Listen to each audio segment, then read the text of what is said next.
Саламатсыңарбы? Бүгүнкү кыргыз тили сабагыбыз кайрадан башталат. Биз бүгүн силер менен этиштин категориялары жөнүндө сөз кылабыз. Баарыбызга белгилүү болгондой этиштин сан, жак категориясы, чак, мамиле, ыңгай категориялары бар. Этиштин мамилелери.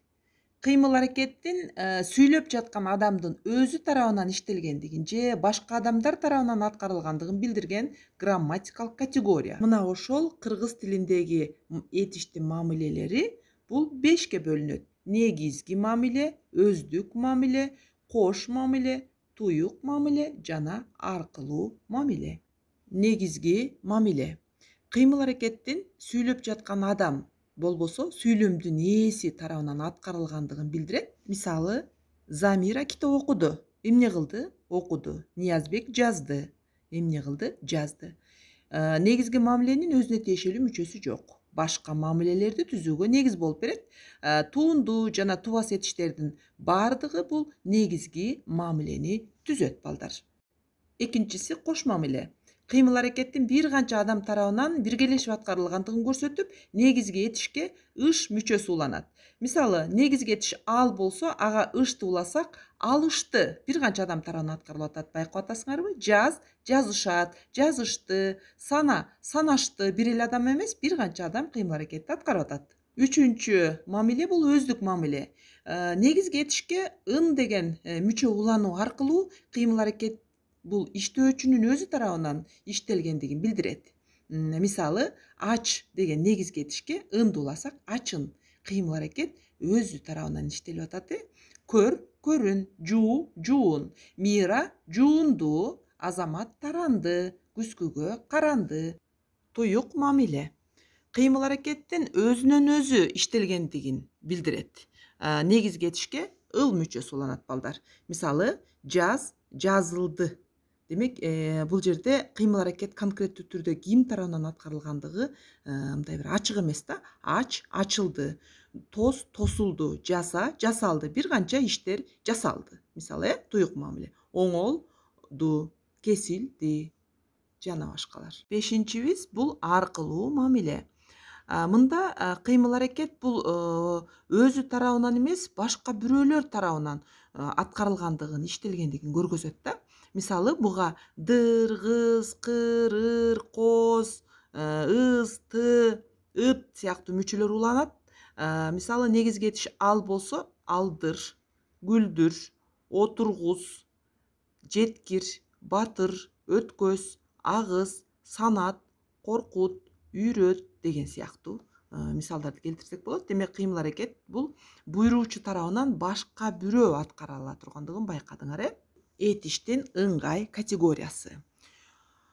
Этиштин ыңгайлары бул сүйлөөчү адамдын кыймыл-аракетке карата болгон мамилесин билдирген этиштин бир формасы. Этиштин ыңгайлары кыймыл-аракеттин чындыкта болгонун же болуп жаткандыгын, ал абалын, ниетин, тилегин, буйруктарын же болбосо шартын көргөзөт. Этиштин дагы 5 ыңгайы бар. Булар буйрук ыңгай, шарттуу ыңгай, каалоо тилек ыңгай, максат ниет ыңгай жана баяндагыч ыңгай. Буйрук ыңгай. Сүйлөп жаткан адамдын кыймыл-аракетти аткаруу үчүн 3 жактын бирине берген буйругун, сунушун же болбосо өтүнүчүн билдирген этиштер. Буйрук ыңгай төмөнкүдөй жолдор менен жасалат. Уңгу этиштер буйрук ыңгайды түзөт. Мисалы, оку, айт, жаз, бас, тап, бийле. Ал эми сөз мүчөлөрүнүн жардамы менен башка сөз түркү менен жасалган туунду этиштер бар эмеспи? Мына ушулар дагы буйрук ыңгайды түзөт. Мисалы үчүн, кайчы дегенге лаан уласак, кайчыла, кайчыла, сана, иште, сүйлө жана башкалар. Ошондой эле буйрук ыңгайды сын, гын, гыла, ыңыз, ыңыздар, алы, алык сыяктуу мүчөлөрдүн жардамы менен да түзүлө тургандыгын билип алалы. Булар мисалы ойносун, бар, баргын, иште, иштегиле, кел, келиңиз, бар, баралык, бар, барыңыздар деген сыяктуу мисалдарды келтирсек болот. Экинчибиз бул шарттуу ыңгай. Кыймыл аракеттин аткарылышы же аткарылбай калышы үчүн тиешелүү шарттын болушун көрсөткөн этиштер. Шарттуу ыңгайды са мүчөсү уюштурат. Барса, келсе, окуса, ойносо. Шарттуу ыңгай төмөндөгүдөй маанини билдирет. Шарттык маанини: күн жааса биз барбай калабыз. Мезгилдик мааниде бүгүн кетсек кайра келбейбиз. Өтүнүч сурануу мааниси: мисалы барсаң бар, келсең кел. Карама каршы маанини болсо: чокко күтсө танабай келген жок. Ал эми себеп маанисиндеги ыңгай болсо: согуш бүтсө жумуш жеңилдеп калар. Бешинчи ыңгайыбыз бул баяндагыч ыңгай. Кыймыл аракеттин ошол учурда болуп өткөнүн, болуп жаткандыгын жайынча гана баяндаган ыңгай. Демек, баяндагыч ыңгай бул 3 чактын биринде туруп болуп өткөн, боло турган жана болуп жаткан окуяларды көргөзөт экен. Мисалы, шаарга барам, шаарга бара жатам, шаарга барганмын. Эми өтүлгөн тема боюнча төмөнкүдөй тесттик 1-2 тапшырманы аткарып көрөлү. Кайсы вариантта кыймыл аракеттин аткарылышына шарттык маани талап кылынган дейт. А варианты: ал келет, мен калаага жөнөйм. Б: ал келгенде баарын түшүндүрөм. В варианты: ал келери менен мага чал. Г варианты: ал келсе мен барбаймын. Мынакей байкаганыңардай, биз жогоруда айтканбыз, шарттуу ыңгайды са мүчөсү уланат жана кыймыл аракет бул шартка байланыштуу аткарылат.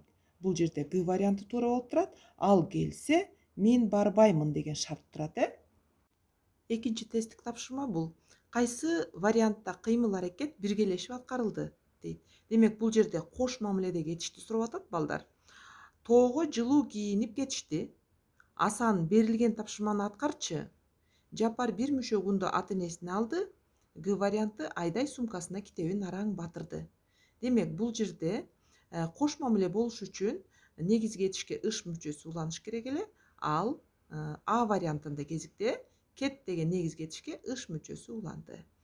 Тоого жылуу кийинип кетишти. Ушуну менен бүгүнкү сабагыбыз аягына чыкты. Көрүшкөнчө саламатта болгула.